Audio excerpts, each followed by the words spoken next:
I found the whole DEI thing, as I talk about in the book, equally like corrosive to public trust in the way we do things, because what it did, it was all well-intentioned, a bit like woke itself was originally well-intentioned. You know, if it was designed in black American music in the 60s to raise awareness for social and racial injustice, well, by that criteria, I'm happy to be woke. But it got hijacked. And with DEI, you saw the same thing where, you know, in an attempt to try and make sure there was a level playing field, it created a completely unlevel playing field where people were being actively promoted to top jobs way beyond their actual ability and creating a new tier of mediocrity, replacing meritocracy. Now, any successful society in a prosperous country like ours, you've got to have a system of meritocracy, right? The best should rise to the top, and there should be competition to be the best. That should be the aspiration.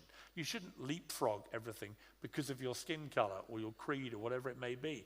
And it doesn't become equitable, it doesn't become inclusive, it doesn't become any of these things. It becomes uninclusive. What actually happened was you ended up having sometimes better candidates who were being discriminated against because they were white. Well, that can't be right either. I don't think it helped people from ethnic communities if people who were useless at their jobs got promoted into jobs they couldn't do, as it wouldn't with the white population either.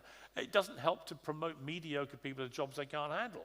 Doesn't help anybody. So none of that made sense either to me. Now you're seeing a screeching U-turn where all these companies are reversing all their DEI policies and they've gone back to a system of meritocracy. Well, hallelujah, right? This country used to be one of the great countries of the world. Do any of us really feel that right now? I don't, right? And this has been part of the reason is that we've just got lazy in our aspiration. We produce some of the greatest painters, musicians, builders, whatever. You take any industry in the world, we were world beaters. I'm proud of it because we operated a system of meritocracy. The moment you start replacing that with mediocrity, you end up with a mediocre country. And none of us want that. But can you envisage any situation where a racial quota is actually probably quite necessary? Well, I think you've got to fight hard for equal opportunities at grassroots, right at the bottom of every business, every industry, every company. I've always felt that. Right? So yes, you want to make sure that people are not discriminated against because of their skin color. Absolutely. Absolutely. But that's not what DEI became. Again, a good idea got hijacked, and then it got abused. And then it did everybody a disservice. And I just don't like it. I just think that, I ran the Daily Mirror for 10 years. All right, don't hold it against me. Yeah. I love that paper. And we had about 400 or 500 staff at its peak, and I operated a pure meritocracy. I think I employed more women in about 3 years than they'd had in their entire history, but I did it because they were good, not because they were women. Yeah. And that was my whole modus operandi in recruitment was I want the best people. I'd love to have a big, diverse newsroom, absolutely, but I want everybody there on merit. So you've got to create an environment where from the bottom up, everyone has equal opportunity. That's crucial. Right? You cannot discriminate at the bottom of the ladder. But once that ladder path goes up, let the best rise to the top. I suppose the woke would say that the power structures are so embedded that they're often invisible, and therefore you need to overcompensate. Well, I remember doing an episode of Good Morning Britain one day, and Andy Peters, the world's most annoying competitions guy, who's actually one of the nicest blokes you'd ever meet, and he's a brilliant broadcaster, but he is annoying with those competitions. Morning! Here I am in the Mauritius. Nobody cares, mate, of you in your Speedos in Mauritius, right? It's freezing cold, and it's pissing with rain, and you marching about your beach in Mauritius. Incredibly annoying. But I really like Andy, and one day we were talking about this, and he did say something that really stopped me in my tracks. He went, Piers, you probably haven't realized I'm the only non-white person on this studio floor right now. And there were 15 people. And I hadn't crossed my mind, hadn't crossed my eyes. It had crossed his. And I got that. And we had a good chat about it on air and then later off air. And so, yes, of course, I'm not oblivious to there are structural issues still to this day. Yes. But, I do look at the world in the last 20 years. First black American president, greatest golfer of all time was black, greatest basketball players of all time, black. I watch the LA Lakers when I'm there. I think a predominantly black team. Now, if you took the DEI thing in reverse, are we going to suddenly compel, this is one of Charlie Kirk's arguments, and people say, you're racist for saying it. No, he wasn't. He was making the point. If you flip it round and you say the LA Lakers have to take a certain number of white players, otherwise they're not serving their DEI quota system, what would people say?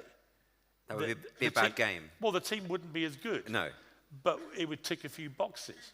That's the system in reverse. So I do think there are still structural issues. It's not that the battle is not over for that. But I do think that most people I've talked to about this, of all ethnicity, agree that if you operate a system of meritocracy, it's always going to be better than forced mediocrity in the way that it's been used, which I think has been very self-harming. Very well put. I mean, a lot of people would argue, I mean, for instance, there's the activist Shola Moshogbemimu, who has said that any criticism of Meghan Markle is based on racism, that there's an institutional... Well, she's the biggest racist of them all. Old Shola, Dr. Shola. Never found out what she was a doctor of, actually. But so you're saying she's stirring up trouble? She had a gob on her, and I think she was on the show that when I had all the trouble. But she thinks it's fine to fire off at me and be racist about me all the time, right? I don't care. It doesn't bother me at all. Yeah. But again, free speech, right? She annoys the hell out of me, but so what? I don't care. Why am I going to care about Dr. Shola, who may not even be a doctor? So you've raised this issue of the DEI and how it's infected absolutely everything. One of the things you do in the book is you talk a lot about how it affects Hollywood, how it affects corporations, and even when they're losing money, they carried on with it. Well, Snow White and the Seven Dwarfs.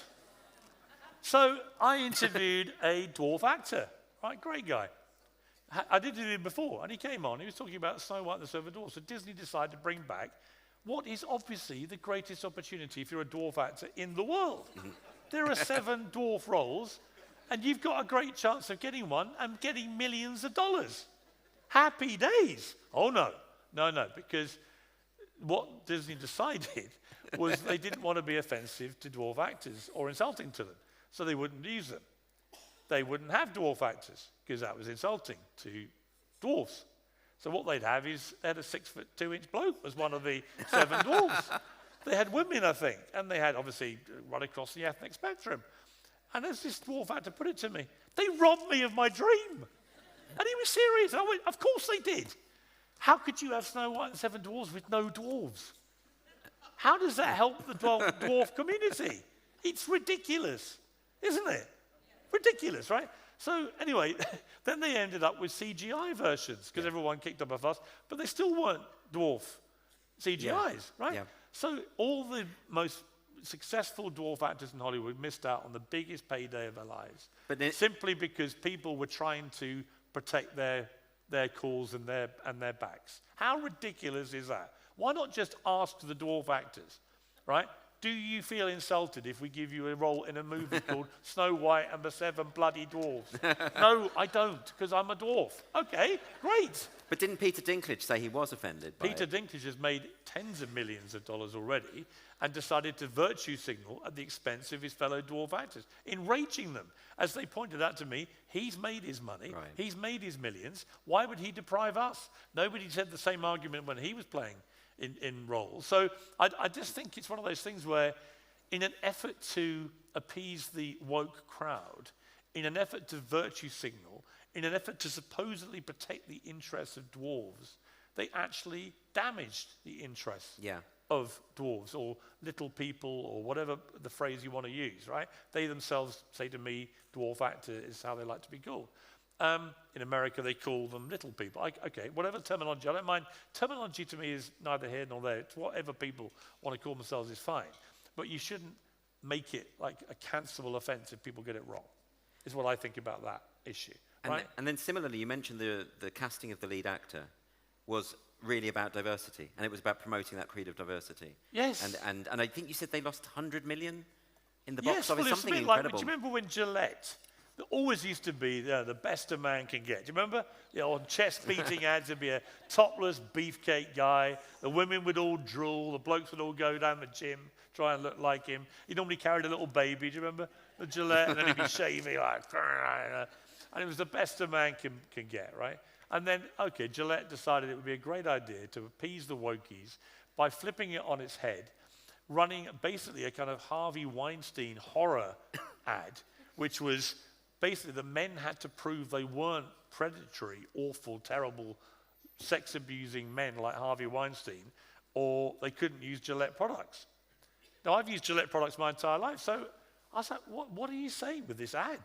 What do you mean? I've got to prove I'm not Harvey Weinstein before I can use a razor blade? What? And ultimately, it cost them $9 billion. Because the men who bought their products went, well, fuck this for a game of soldiers. Well, I'll go and buy something else. Well, I suppose my question then is, why don't they ever learn? Because if they're, I think it's common sense that if you're insulting your customers, that's not a great advertising move, which clearly is the case there. But then you had Bud Light with Dylan Mulvaney.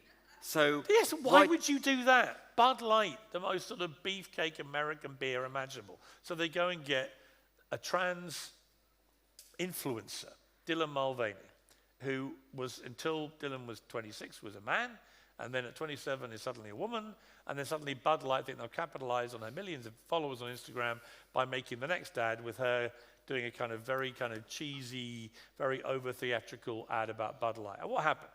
All the guys that drink Bud Light went, this is not for me, I'm sorry. Nothing wrong with Dylan Mulvaney, but I'm checking out. Billions off the bottom line, and then Kid Rock shoots a load of Bud Light bottles off a thing in fury. America's men rise up as one, and then eventually Bud Light does a screeching U-turn and goes back to appealing to men. Of course. Which is its core audience. And you think, why did you do that? You see, because I'm not convinced with Dylan Mulvaney that that's not a troll. Because the whole shtick of Dylan Mulvaney is to act out every sort of misogynistic fantasy of what women are. Frail, they need support, they go shopping, they just hang around and gossip. Yes. Those early videos of Dylan Mulvaney being afraid of insects, that doesn't strike me as a woman, that strikes me as a man mocking women. Yes, 100%. And I think it just managed to piss everybody off. Yeah. Like, why would you do that? Who decides these things? And then you discover it's some incredibly woke executive who's been brought in to tick the woke box, right, of who you recruit. Yeah. And they don't understand their audience, they don't understand their product, and they do things that cost billions of dollars. But why Nobody wins that. Why do they do it when they know they're going to lose money? Or They're virtue signaling. They're trying to appeal to what they think is a change in the way society is. But actually, you've got to remember about social media in particular. Only 20% of people are on social media in the UK and US. And of those, 10% make 80% of the noise, and they tend to skew to the extremities, to the far woke left or the far right. So there's a lot of angry people from the extremities shouting away all day, creating an impression that that's what people really want. They don't. Most people, like I imagine most of this audience, not all of you looking at you, but most of you, that's a joke, by the way, don't report me to HR. And it's looking at the core of common sense thing that Trump talks about.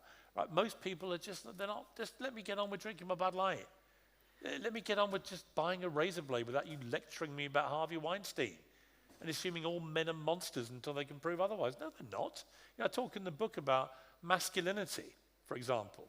Right? Do women really want their men to be whiny, woke, virtue signaling parodies of a man? Really? Really? No, you don't. Right? You want men to be men. Nothing wrong with being masculine. Nothing wrong with being feminine. Utopia? Feminine and masculine. Well, right? That's fine. Why do we have to turn everything into toxic this and toxic that? Well, you mentioned, everyone has to feel ashamed of what they are. You mentioned the series Adolescence. One of the things I was very gratified when I read the book is you said it was boring. I thought it was really boring as well. And everyone else was going on how great it was. But that... Did you all like Adolescence? I just thought it was such a late... of course the kid was going to be a young, troubled white boy. Yeah. Right? Let's be honest. Of course he was, because that was the only one they could use, which wouldn't, in their eyes, offend everybody. So once again, you ask about why people like Andrew Tate get the attraction that they get from young boys and teenage boys. And so many come up to me about Andrew Tate. And I say, look, I think some of what he says is fine.